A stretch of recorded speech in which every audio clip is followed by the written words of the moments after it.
A very warm welcome to Smell the Coffee. It's a Tuesday morning. We are in a great mood. I mean, the weather is lovely. It's not that hot in Namibia, Windhoek City. It's very cool. We are cool. Everything is cool. And we are just excited. I don't know how cool it is in the US because, you know, it's election day. But that's a conversation we are also going to dab in just a little bit, just to, you know, because politics involves all of us, especially US politics. So, yeah, how are you? I'm fantastic. I see we decided to do flowers today. Yes, just to celebrate, I think, summer. I like how you said it's cool in Windhoek. It's not hot yet. Yes. The minute we step out of the studio, the sun is going to be burning. Let me say not yet. The sun is going to be burning. Correct terms are not yet. I was so grateful on Sunday when we got some drizzles. I was like, oh my goodness, because I love the rain. I love On Sunday, I was in church and it was raining, and I said, oh, we thank God. Yeah. And then it just disappeared. Like, oh, should I retract my statement? Or should I keep it flowing? No, I just hope it rains more. I'm hoping that now, especially that we're going into December, because it always rains in December. Someone said it rains in December because that's when all the sinners have left Windhoek. I'm like, y'all do too much. But yeah, man, I don't know. What are your predictions for today? Or for tomorrow? I don't know when the results come out for the US elections. While we are talking about the elections, let me just shout out the people of Botswana.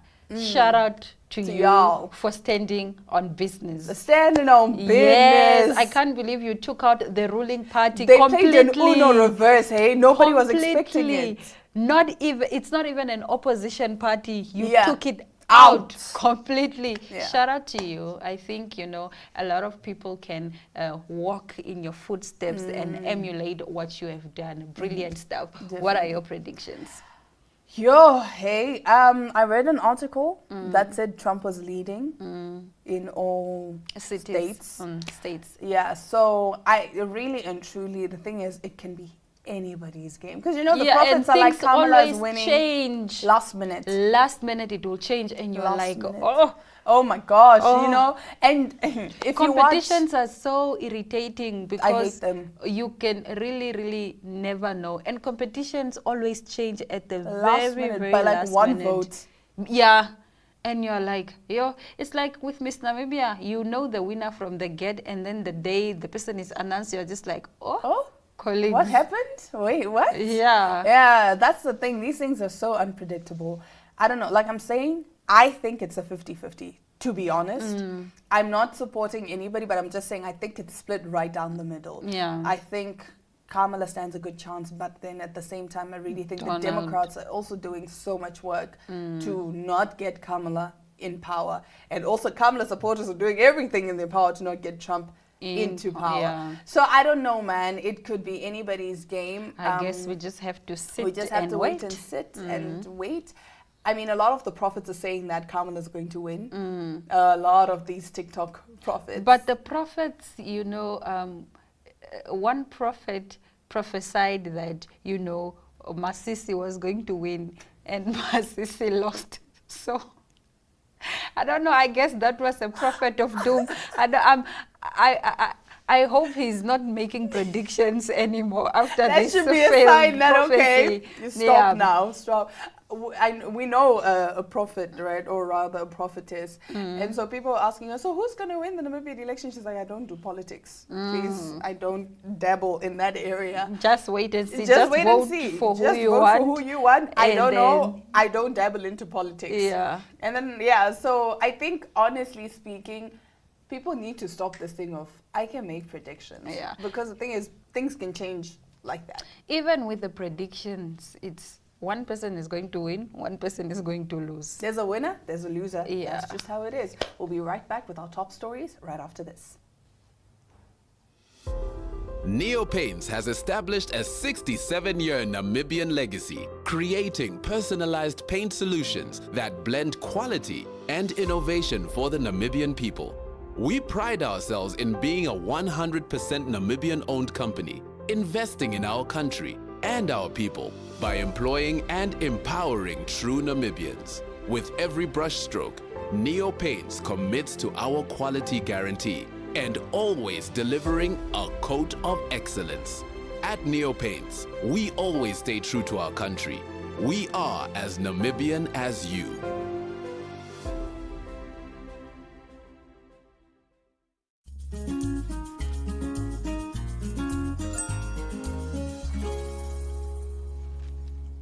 You may have remembered the lady that broke the Olympics with her breakdancing skills. Well, she's back, she's bold, and she's blasting back at all the haters. Rebel Australian breakdancer Rachel Gunn, known to the world as Ray Gunn, has issued a challenge that could see her haters shaking their tails for a 10,000 Australian dollar prize. That's right, she's dared her critics to do it better, excuse me, calling out all who mocked her viral Olympic routine to do better if they can. If you remember, those were her infamous breakdancing moves at the Olympics. Now, Ray Gunn, whose high-energy kangaroo hopping, snake slithering maverick Olympic debut in Paris left judges less than impressed. She is proving she's got staying power. Despite scoring a big fat 0 from the panel, she's back with a new competition for all those armchair experts who reckon they could have done it better. After a European tour to let the dust and perhaps the laughs settle, Ray Gunn has returned using her newfound fame to launch this epic dance-off on Instagram. Donning an oversized white tee, denim shirt, and her signature bucket hat, the 37-year-old university lecturer and Olympic breakdancer looked every bit the rebel as she cracked her knuckles and stared straight down the camera lens. "Think you can top my moves? Really?" she taunted. "Let's find out." With the help of finder.com.au, Ray Gunn's competition is offering a colossal $5,000 to the top solo dancer and a jaw-dropping $10,000 to the best crew. Ray Gunn, it seems, isn't just laughing off the haters, she's cashing in on them. Is she a dance lecturer? No, she holds a PhD. I know she's a doctor of something, but it's definitely not breakdancing. What are those dance moves? I know I can't dance, but what is that? Like, my thing is, it's the utter confidence for her to go to the Olympics. Yeah, that's how she perform that. She got her PhD because she's confident. I know she's really confident. Anything is possible. You should have seen the judges. The judges were just like, what's happening here? She scored 0. Of All course. the judges gave her 0. Even I would have scored 0 because, like, what is that? What is she doing? And you know, and I'm the worst dancer, so take it from me. I can't even move. You and I have 2 left feet. So, no, Rachel. Yesterday I was watching a video of us where, remember Victor Juspa was trying to teach us? Yeah. And I was like, what is this? Also, how does this 10,000 thing work? So how does she decide who's better than her? Because obviously she's so confident. She's, I guess, subjective to herself. Yeah. How will she pick this winner? Because according to her, she's like the best. Yeah. She's the best. But you know what? what? Have judges. This year she actually has the title of the best breakdancer. Don't ask me how, but she's known as the best. She's known as the #1 breakdancer in the world. But she's not going to be judging the competition. Okay, people are going to be voting for their best. Great. Because I was like, how are you going to judge? You know, people dancing? Because, like you're saying, she's already told herself, "I'm the best dancer." Yeah. But nonetheless, moving on from one best initiative to the other, the Prince of Wales has spoken of his deep personal connections with Africa ahead of his Environmental Earthshot Prize Award ceremony in Cape Town, South Africa, and that is happening tomorrow. Africa has always held a special place in my heart as somewhere I found comfort as a teenager, where I proposed to my wife, said Prince William ahead of his visit. Prince William's mother Diana had many associations with the continent, including supporting a mine clearing charity and his return there as a young man seemed to have left an emotional impact. It was in Kenya that the prince proposed to Catherine during a romantic trip in 2010. At the time, he said he has been carrying the engagement ring, which previously belonged to his mother, around his rucksack for several weeks, building up to the proposal. William says he is taking his environmental prize back to its African roots, as a visit to Namibia had been the founding inspiration and birthplace of the awards. It was in Namibia in 2018 that I realized the power of how innovation, positive solutions to the environmental problems could drive transformative change for human and nature, he said. Now, the Earthshot Prize first award was in 2021 to support sustainable, eco-friendly projects around the world, with 5 winners, each receiving €1 million. There is a focus on ideas from Africa for this year's event, with more than 400 African-led projects nominated and another 350 linked to the continent. Shout out to Prince William. I just hope that next year you can bring these awards to Namibia and you can make me the host. Speaking of host, yeah, because they were birthed in Namibia, why do you not bring them to Namibia? No, it's not that. It's the fact that you already put your CV out there. Like, yeah. Let me host. You need to shoot your shot. Yeah. You must never be afraid of asking. Exactly. Because if you don't ask, the answer will always be no. Yes. So speaking of host, this year, the Billy Porter and Bonang Mateba are hosting the main event. And then on the red carpet, on the green carpet, we have Ebuka, love Ebuka. And then we have Nomuzi, you know Nomuzi Mabena, Musli, MTV, you don't know her?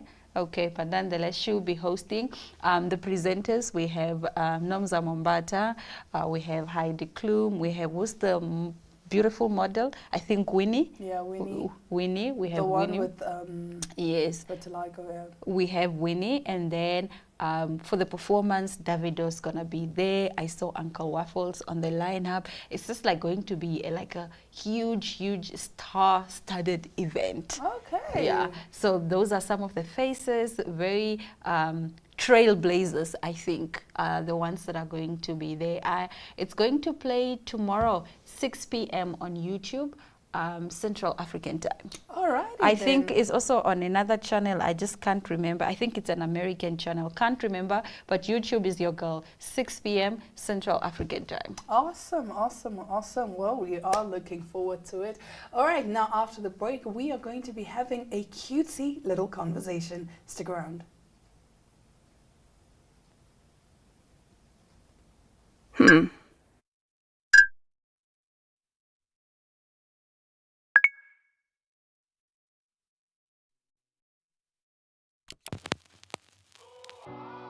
eTicket, your online ticket solution for events and event marketing, bringing you ease of mind and making sure that your event gets out there.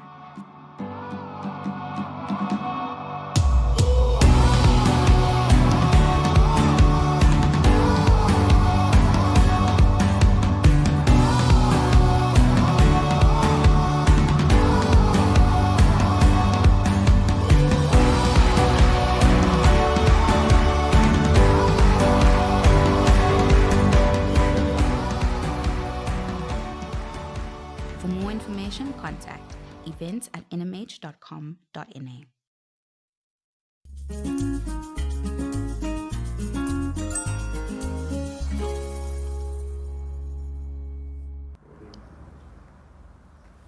Namibian creatives are up and they are stuck and they are producing the content that we all love to see, content that represent us in all forms and shapes and types. Everything is happening, it's within our midst. Right, joining us right now is Lerato Kanime. She is a web series which is called Afelente, and we are going to be diving into conversation around Afelente and and what it is about and how the script came about, what you're seeing on camera, how it all came about. How are you doing? I'm good, love. How are you? I am fantastic. Let's talk about what inspired your creative process, your writing creative process, since you're the writer, the script writer. So the show is derived from friendship, and we basically pulled from 10 years of friendship, what it took to get this friendship to where it is, the highs and the lows that we've endured, the being there for each other, praying for each other. So that's kind of... You know how those four guys are Yes. friends and what they've done through their whole lives as friends, the challenges, the celebrations that I've had. So it's somewhat similar. No, this is actually what needs to be done. I understand this, but also in terms you need to see the bigger picture. Yeah. And also I think just friendship. Imagine being friends with someone for 10 years. That's like a long... It's a lifetime. It's a marriage. It requires a lot of Yes, work it and does. partnership and nurturing that sort of relationship. So how did your role as a co-director of this web characters that I wrote about, and as I say, with me and my best friend, we derived from our stories, from friends that we've met in the past, friends that we've met currently, people that have been with us also through a long time, and also just knowing what I envisioned for the film and knowing what I envisioned for the series and exactly how I want things to be. That's also why I took on the role to direct, so I can give the vision and give the life to what has been written. Yeah. And then what are some of the challenges you faced then, with script development, character development, and so forth and so on? It was my first time writing a script. I've written before short stories, I've written poems and so forth. So it was a challenge in terms of I didn't know really how to begin. So I had to do a lot of deep diving. I had to ask people that have written scripts before. I had to go onto the internet. I had to find books on how to write scripts, and that really helped me get through the process. Another challenge that we also face is it's so sad to see that when you're an athlete, your talent isn't really recognized. So also in the film industry, we have so many great artists. We have great actresses, producers, directors. We have such a great field of talented people, but you can never really take the time to be everywhere at once. So you have to also have a job. So knowing that people have to be at work 8 to 5, but at the same time you have to be filming so that you can be done by a certain time with production was also quite a challenge. As well as the budget. We did have quite a stretch, but luckily we had many friends. We had great people that could help consult. We had people that knew what to do and how to do things that also were happy to jump on board. So that also helped.